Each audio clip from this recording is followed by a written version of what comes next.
guys, I am out here in the rain under my little tent covered area, and I guess you could say I'm being a bit of a mad scientist today because I was getting impatient and I wanted to plant potatoes. So I am just now planting my Adirondack Blue.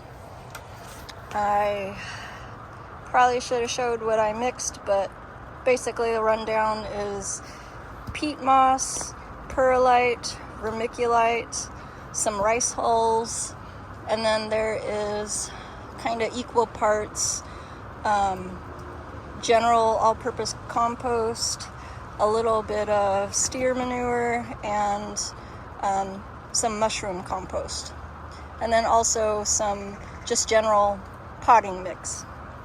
And I mixed that all together, so I just ended up with a nice fluffy mix. And I am filling my, I think they're either 7 or 10 gallon potato grow bags. And I'm just going to put 3 each of my potatoes in here, and we will see what happens.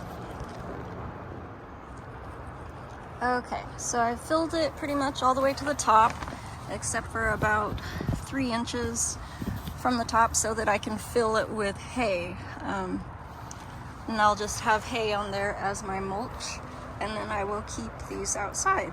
So I will go through and fill all of the bags this way, and then I will be back with you guys. Okay, since we're making a new batch, I thought I'd show what I did. I'm using this as my measuring cup essentially. So 1 part peat moss, about 2/3 vermiculite, 2/3 rice hulls, 2/3 perlite, 1 part mushroom compost, 1 part general all-purpose compost, 1 part steer manure, and finally 1 part general potting soil. Okie dokie, so I have finished filling up all 4 of my potato bags, and I just have to make labels for them. But this was the Adirondack Blue, the Adirondack Red, the Dark Red Norland, and Charlotte. And there are 3 in each of these bags, and I think they're 10 gallons.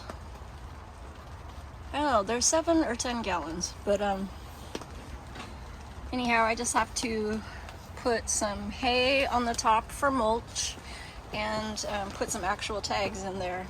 And then I will set them outside so the rain can water them, and then I will pretty much just give them like a weekly or every 2-week feed of some fish and seaweed emulsion or something like that.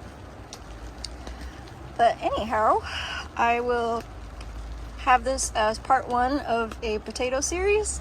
That way you guys can follow along with the progress of them.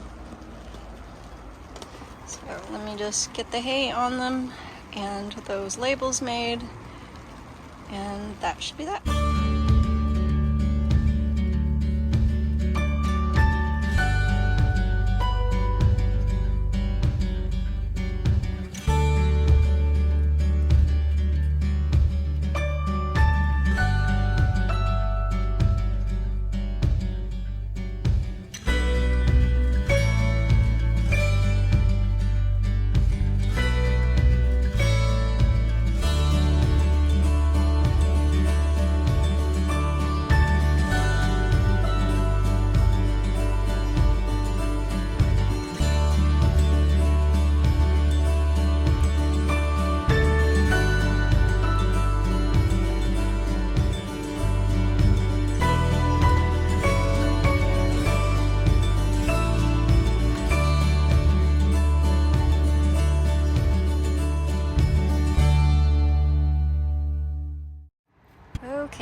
this is their final little spot, because I didn't really go against the greenhouse like I thought, because it's kind of on a slant, so it didn't sit flush.